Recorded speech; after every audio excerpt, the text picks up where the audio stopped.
Je m'appelle Nathalie, j'ai 48 ans, maman de deux filles, 24 et 21 ans. Je suis infirmière et j'ai subi une hystérectomie en décembre 2017.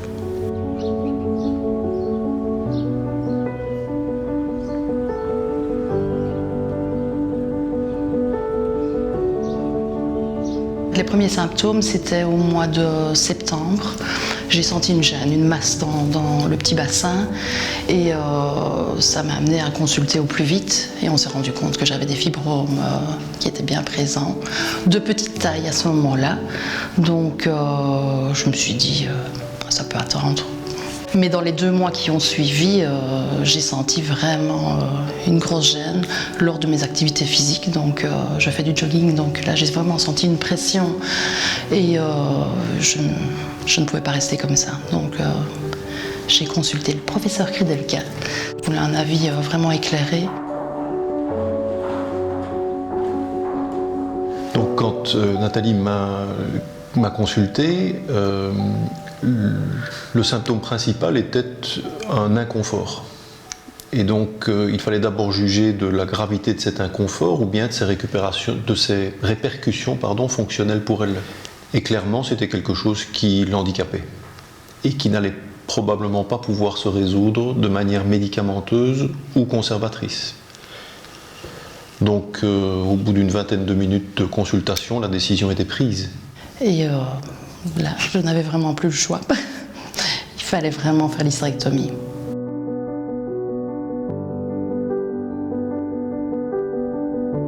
On m'a bien expliqué que les fibromes étaient déjà conséquents, que l'intervention se fera en 2 temps.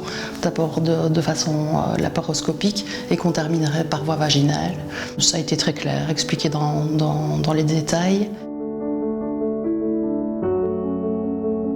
Donc le choix de la voie d'abord pour l'hystérectomie doit par défaut être une chirurgie à ventre fermé, par voie laparoscopique ou par voie vaginale. Dans le cas de Nathalie, la voie d'abord laparoscopique était tout indiquée parce qu'elle donnait une possibilité d'envisager tous les plans anatomiques autour d'un utérus qui était augmenté de volume et donc produire des dissections en sécurité. Maintenant, l'utérus étant volumineux, il fallait s'assurer qu'il puisse coulisser par voie vaginale à la fin de l'intervention, ce qui était le cas.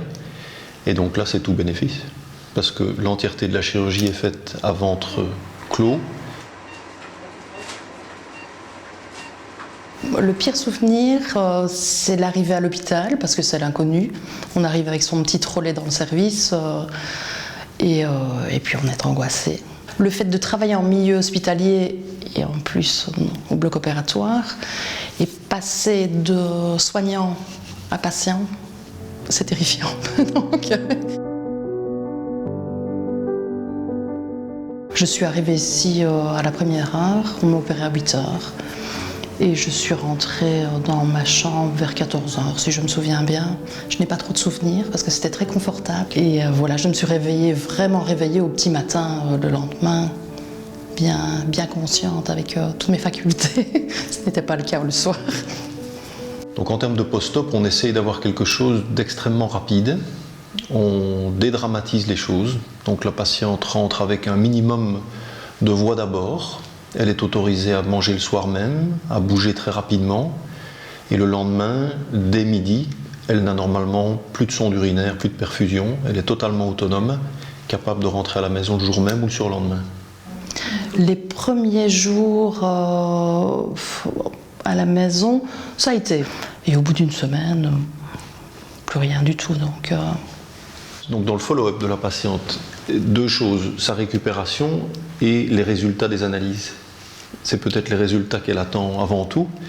Et donc on a leur numéro et on leur téléphone en général dans les 72 heures avec les résultats pour les rassurer.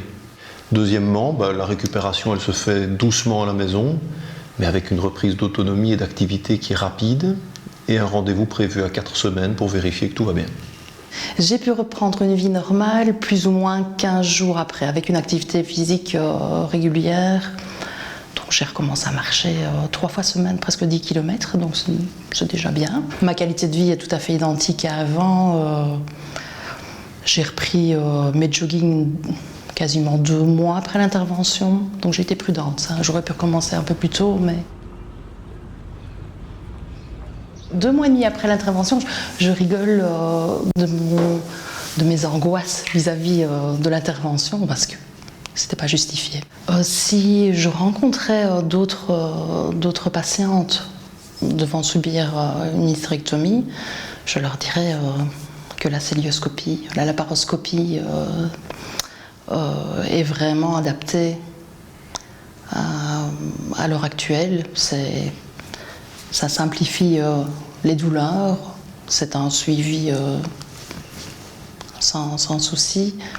Et ça permet aussi de faire un peu le check-up du petit bassin.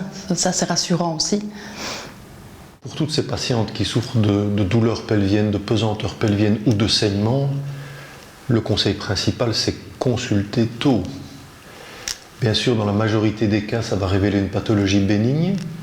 Et donc, la crainte qu'elles peuvent avoir d'un geste définitif ne va pas toujours être le cas.